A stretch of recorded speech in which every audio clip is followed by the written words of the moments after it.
Talagang ulan na ulan sa Laguna. Pagdating ko dito sa may Amadeo, walang ulan. Oh. Naulan, basa pero hindi ganun, hindi siya tumuloy. Pero dun sa amin, talagang ulan. Ang lakas, hindi pa siya na sila. Ang galing oh, pili. Hindi pa nilahat. Eh ako, na hindi ako makapag-vlog.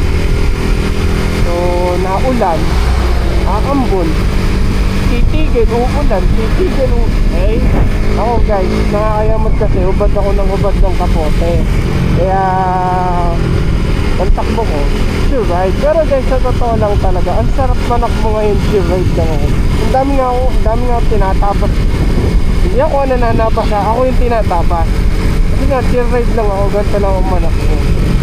So, ano nangyayari, tinatapas ako. Kaya nasa gilid ako. Minsan, kaya nandito ako sa gitna, tinatapos ako. Kaya ako gumigilid. Kaso naman sa gilid, ang dami nakapark. So, eto, chill ride oh. Eh, medyo lumalampas na ako. Hindi, nasa 50. Kanina, 50 lang ako. Ano lang ako, naglalaro lang ako sa 50-50. Hindi na lang guys ha. Sumakit pakaramdam ko eh. Yanin ako sa trangkaso. So, uwi ako sa aking parent. Dadalang ko lang ng gamot. Yan ang may sakit din.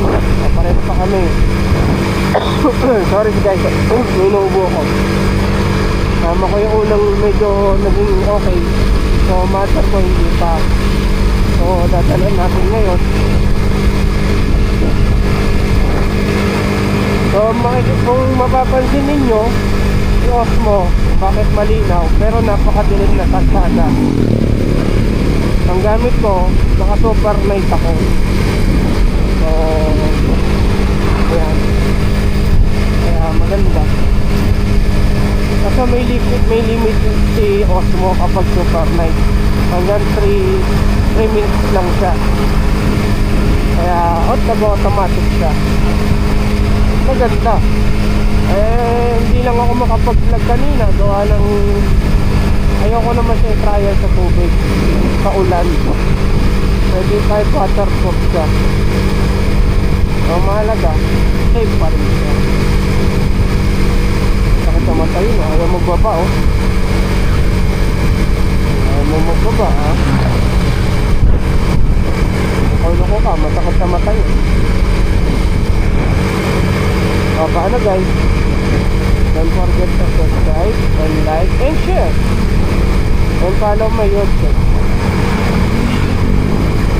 And subscribe na rin sa my YouTube channel ko.